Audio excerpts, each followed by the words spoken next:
അതിൽപ്പെട്ടതാണ് ചില പ്രവാസികൾ, സാധുക്കൾ. കഷ്ടം. പള്ളിയിൽ ഒരു വരിയിട്ട് കഴിഞ്ഞാൽ ഏറ്റവും വലിയ വരിയിടുന്നത് പ്രവാസികൾക്കാണ്. സാധാരണക്കാര്, നാട്ടിലുള്ള ബിസിനസ്സുകാരും അവരൊക്കെ 2 ലക്ഷം രൂപ കൊടുക്കുന്ന സ്ഥലത്ത് പ്രവാസികളായ പാവപ്പെട്ടവന് 5 ലക്ഷം രൂപയാണ് ഇടുക വരി. പള്ളിക്കാർ അവരവിടെ അങ്ങോട്ട് കുലുക്കുകയാണെന്നാണ് ഇവരുടെ ധാരണ. അമ്പലം, പള്ളി, ചർച്ച്, ഇതിൻ്റെ പിരിവുകൾ അല്ലെങ്കിൽ നാട്ടിലത്തെ വേറെ എന്ത് പിരിവ് തന്നെയാണെങ്കിലും നാട്ടിൽ കടവും ബുദ്ധിമുട്ടും ഇല്ലാത്ത ഒരുപാട് ബിസിനസ്സുകാരുണ്ടാവും. എന്നാലും കൂടുതൽ കൊടുത്തതിൻ്റെ ആദ്യ വരികളിൽ ആ നാട്ടിലത്തെ പ്രവാസികളുടെ പേരേക്കാരം. അവരുടെ അവസ്ഥ ആരും ചോദിച്ചറിയലില്ല. ബാക്കി കാണാം. പോവാ. ആ ഒരു വാക്കുണ്ടല്ലോ, അത് സത്യത്തിൽ അവരുടെ മനസ്സറിയുന്നവരുടെ നെഞ്ചു പൊട്ടിപ്പോവും.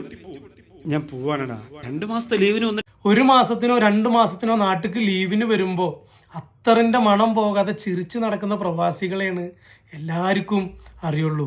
അവൻ്റെ വീട്ടുകാർ പോലും. എത്ര പേരാണ് അവിടെ നിന്ന് നെഞ്ചു പൊട്ടി അറ്റാക്ക് വന്ന് മരിച്ച് എയർപോർട്ടിൽ പോയി നമ്മൾ വാങ്ങുന്നില്ലേ മയ്യത്ത്? നിങ്ങൾ ഇവിടെ നിന്നുണ്ടാക്കുന്ന ഫിത്നകൾ, നിങ്ങൾ അവരെ വേദനിപ്പിക്കുന്ന കാര്യങ്ങൾ അതവർക്ക് താങ്ങാൻ പറ്റാതെ. ഇതൊക്കെ ആരോട് പറയാൻ, ആര് കേൾക്കാൻ? ഇവിടെയൊക്കെ വയസ്സായിട്ട് രോഗം കൊണ്ട് ഇനി ജോലി ചെയ്യാൻ കഴിയില്ല, ഉള്ളതുകൊണ്ട് ജീവിക്കാൻ പറഞ്ഞ് നാട്ടിൽ പോയിട്ടുള്ള ഒരുപാട് ആൾക്കാർ വീണ്ടും ചെറിയ ചെറിയ ശമ്പളത്തിന് തിരിച്ചു വന്നിട്ട് ഇവിടെ ജോലി ചെയ്യുന്നുണ്ട്. വീട്ടിൽ സ്വൈരം കൊടുക്കാഞ്ഞിട്ട്.